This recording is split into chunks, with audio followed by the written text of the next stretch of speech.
Thịt mẹ lau rồi đi ra nương này.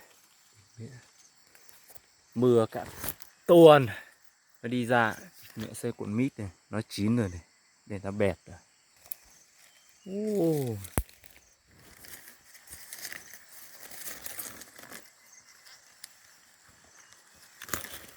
Ôi trời ơi, đây cuộn mít đây. Mẹ mưa cả tuần ấy, giờ mới đi ra lám nương này. Quả mít thì chín thối chua hết. Thì mẹ đéo có người ra mà xem.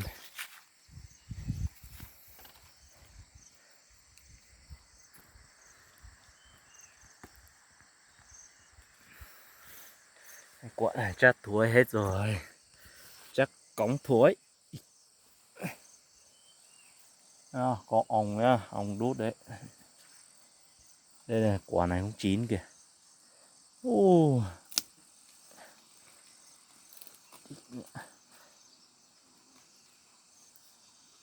Đây, mẹ quả mít chín này có ong đấy. Ong bò vé đấy. Nó đi ăn quả mít. Sợ lắm. Ôi địch mẹ. Ai chà. Quả này cũng chín kìa.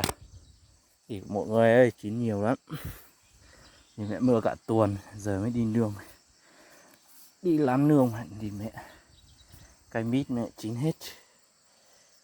Thế này thì ăn kiểu nào đây? Vứt đi à? Cứ vặt đi. Không ăn được thì vứt. Đi cụ. À chà. Ui giời ơi.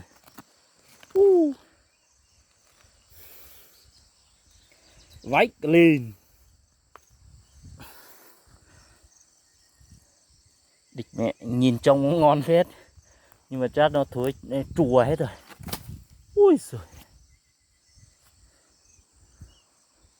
Để mấy quả trên này này chắc cũng chín đấy.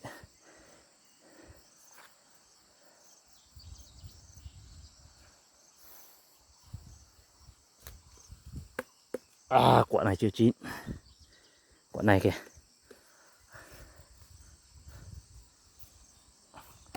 Quả này cũng chưa chín. Quả này chưa. Quả này cũng chưa.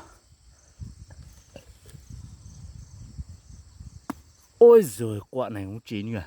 Ôi giời, chín thế này thì vặt vứt đi thôi chứ không ăn hết thì không ăn được. Mình không thích ăn quả mít nhiều lắm. Mẹ cháy mít này không ngon mấy.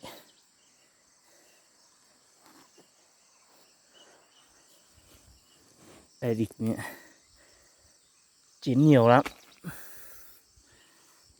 Hôm nay mới ra lá nương. Cả tuần mưa cả tuần không ra được. Địch mẹ mình phải cần cái điện thoại leo lên trên này thôi cơ.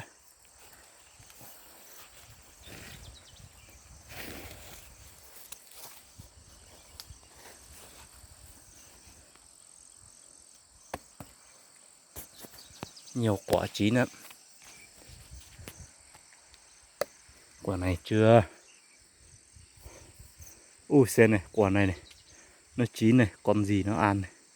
Con chuột à? Con chuột hay con chim này? Chuột chứ. Ui địch mẹ có con ong bò vế trong này. Ui nhiều lắm. Đây. Con bò vế đây. Mẹ đây. Mẹ sợ đốt á. Ui. Phải tắt máy thôi. Xuống rồi. Mẹ nó chứ mình. Ông bò vé đuổi mình nhảy từ trên cây xuống kìa.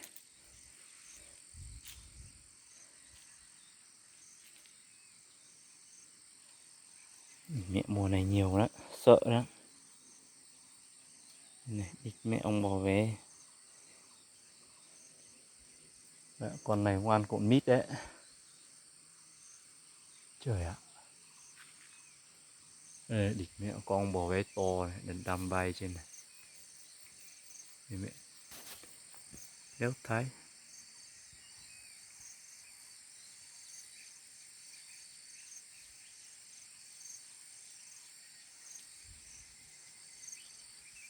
Địch cụ sợ lắm. Đây con to kìa, bò vé to kìa. Đi mẹ nó ăn quả mít mà con chuột nó ăn đấy.